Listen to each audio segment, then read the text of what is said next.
ফলহারিণী অমাবস্যায় সমৃদ্ধ লাভের উপায়। আর্থিক উন্নতির জন্য এই দিন বাড়ির উত্তর পূর্ব কোণে একটি মাটির প্রদীপ জ্বালিয়ে রাখবেন, তবে তেলের নয়, এটি হবে ঘিয়ের। তার মধ্যে 3টে লবঙ্গ, 3টে এলাচ ও একটি মুদ্রা দেবেন। এই প্রদীপ কখনো নিজে থেকে নেভাবেন না। এই জ্যোতিষদের মতে ফলহারিণী অমাবস্যায় এই কাজ করলে মা কালীর বিশেষ আশীর্বাদ লাভ করা যায়। এছাড়া আরেকটি উপায় করতে পারেন, সেটি হচ্ছে আপনার মরশুমি ফল যে কটা দিচ্ছেন সে কটাতে দিচ্ছেনই, অর্থাৎ বেজোড় সংখ্যায় আপনি দেবেন। তাছাড়া 16টি কলায় সিঁদুরের তিলক লাগিয়ে মায়ের পায়ে নিবেদন করুন। বেজোড় সংখ্যক মরশুমি ফল ইচ্ছে অনুযায়ী সাজিয়ে দিতে পারেন। যতগুলো ফল দেবেন ঠিক ততগুলো প্রদীপ আপনি জ্বালাবেন। একটি বড় থালায় প্রদীপগুলিকে সর্ষের তেল এবং লাল সলতে এবং কালো তিল আর একটা কাঁচা টাকা দেবেন, এবং পাশে রাখবেন একটা লাল বস্ত্র বা গামছা, এটা হলেও চলবে। সঙ্গে রাখবেন লাল জবার মালা, তুলসী পাতা ও বেলপাতা। বড় প্রদীপটা এতটাই তেল দেবেন যাতে যতক্ষণ অমাবস্যা থাকে ততক্ষণ যেন প্রদীপ জ্বলতে থাকে। দেবীর সামনে প্রদীপ প্রজ্বলন করে মনস্কামনা প্রার্থনা করুন।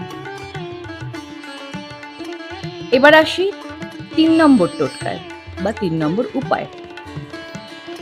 এই দিন প্রদীপ প্রজ্বলন বাড়িতে যারা করছেন আর কি, হয়তো মন্দিরে গিয়ে পুজো দিয়ে আসলেন, বাড়িতে এবার যেটা করবেন সেটা হচ্ছে বাড়ির সদর দরজায় দুপাশে সূর্যাস্তের পর আরাধ্য দেবতার সামনে প্রজ্বলন করুন প্রদীপ। তার মধ্যে দেবেন হিং, কর্পূর, ঘি, গোলমরিচ ও সাদা সর্ষে।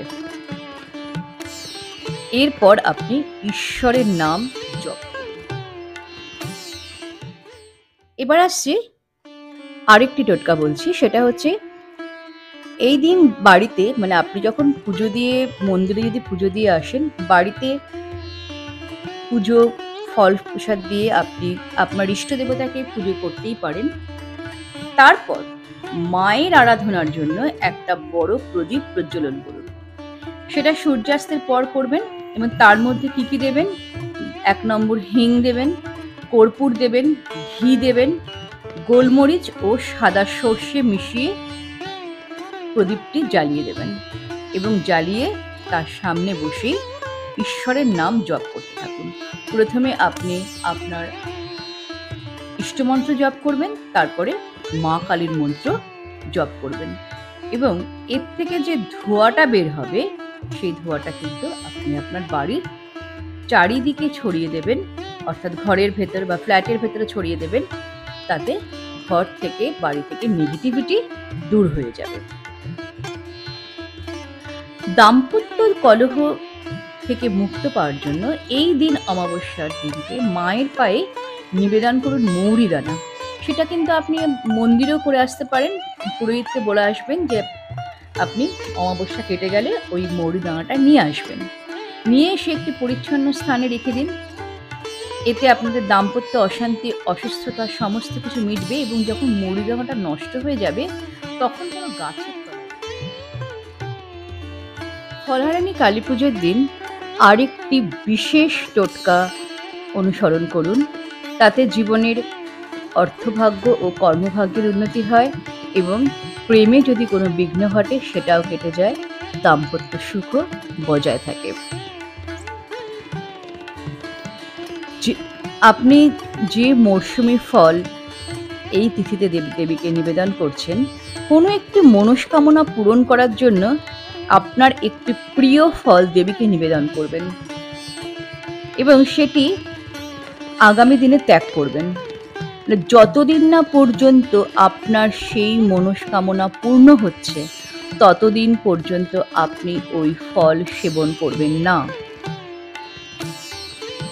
যখন আপনার মনস্কামনা পূর্ণ হবে তখন সেই ফল মাকে আবার নিবেদন করে সকল ভক্তদের মধ্যে বা শিশুদের মধ্যে বিতরণ করে দেবেন। কোনো একটি কালী মন্দিরে গিয়ে অবশ্যই ঘিয়ের প্রদীপ প্রজ্বলন করবেন এবং বাড়িতেও সেটা করবেন। তার মধ্যে 3টে এলাচ দিতে ভুলবেন না। অবশ্যই এই টোটকাটা করে দেখুন এবং মায়ের সামনে যেটা বলবেন যে যত ভুল ভ্রান্তি কাজ হয়েছে সেই কর্মফল যেন মা হরণ করে নেন এবং মা যেন আপনাকে মোক্ষ লাভের উপায় বার করে দেন, অর্থাৎ মায়ের শ্রীচরণে নিজেকে সম্পূর্ণভাবে উৎসর্গ করে দেবেন। অবশ্যই এই টোটকাটা পালন করুন।